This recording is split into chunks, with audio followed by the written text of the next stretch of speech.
Então, nesse momento, eu quero trazer para você aqui, né, numa vista lateral, nós vamos nos concentrar nesse momento no osso temporal e no osso mandíbula, para nós podermos falar da articulação temporomandibular.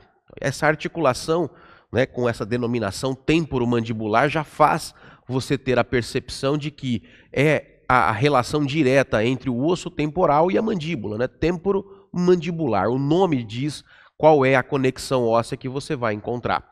E quando você fala isso, é importante que você reconheça, né, qual elemento ósseo que vai estar propriamente gerando o processo articular entre esses dois elementos ósseos. E aí então eu vou dizer para você que no osso temporal nós vamos encontrar uma estrutura denominada fossa mandibular, ok? Então a fossa mandibular vai ser uma depressão na base do osso temporal, onde eu vou alojar o côndilo da mandíbula. O côndilo da mandíbula é um elemento em forma de um elíptico, né, um elemento elipsoide. Ele vai encaixar nessa fossa mandibular para que ele possa, então, promover giros, né, movimentos de deslizamento nessa fossa. E toda vez que acontece esse movimento de girar o côndilo da mandíbula, a estrutura mandibular ela é direcionada no sentido frontal. Então, diferente das articulações do nosso corpo, né, onde você simplesmente gira, mas não sai do local onde você está acoplado, a articulação temporomandibular, além do giro, ela é deslocada frontalmente. E ela, então, faz uma espécie de avanço sobre um tubérculo chamado tubérculo articular. Então, o côndilo da mandíbula, né, vamos colocar ele aqui para você poder observar, depois eu vou remover os tecidos, a gente vai conseguir enxergar melhor. O côndilo da mandíbula, né, ele vai se encaixar na fossa e durante o processo de abertura da boca, esse côndilo da mandíbula ele é arrastado inferiormente ao tubérculo articular. Esse é um tipo de movimento, né, uma mobilidade fundamental para que você consiga abrir realmente a boca a ponto de conseguir abocanhar um determinado pedaço de carne ou um objeto qualquer que você vai levar até a sua boca. Né? Caso contrário, caso isso não acontecesse, você não conseguiria abrir mais do que 2 dedos aí, né, de distância entre os seus dentes.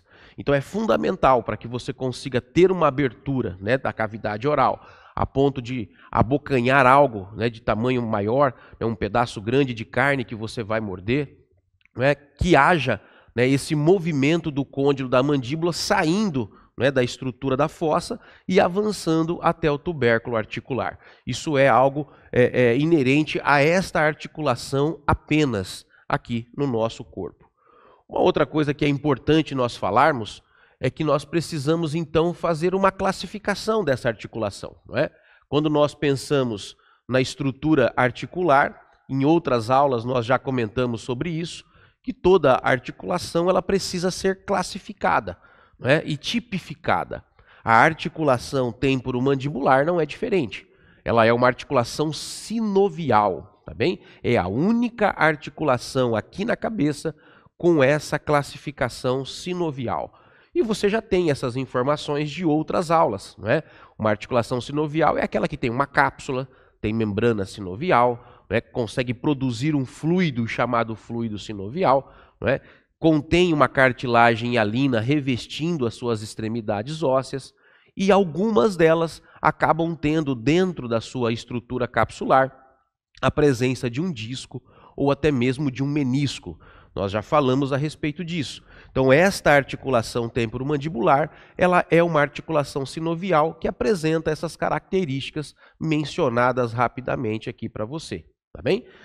E assim como toda articulação sinovial, não é? Ela é tipificada em função do seu contorno, da sua estrutura, e ela é tipificada como uma articulação condilar. Tá bem? Uma articulação condilar é uma articulação que se movimenta em pelo menos 2 eixos. não é? Ela trabalha movimentos onde você pode baixar, né, deprimir e elevar a mandíbula, né, num eixo lateral, e ela pode fazer movimentos de deslizamento, onde você pode desviar a sua mandíbula para a esquerda ou desviar para a direita, não é? E isso é necessário durante o processo de esfregar os dentes um no outro para que haja o processo de mastigação. Então, durante um processo de mastigação, normalmente você faz a abertura da boca, né? A abertura da boca consiste em deprimir a mandíbula e, na sequência, a elevação da mandíbula para poder fechar a boca.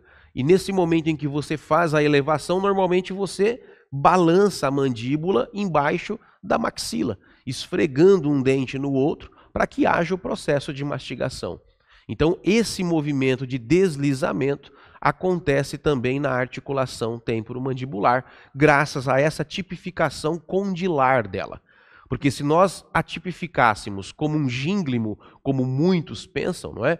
Nós não teríamos a possibilidade de deslizamento. O movimento ele aconteceria sempre no processo de deprimir e elevar a mandíbula apenas. E aí estamos afirmando aqui para você que temos essas duas possibilidades de movimento, pelo menos aqui na articulação temporomandibular.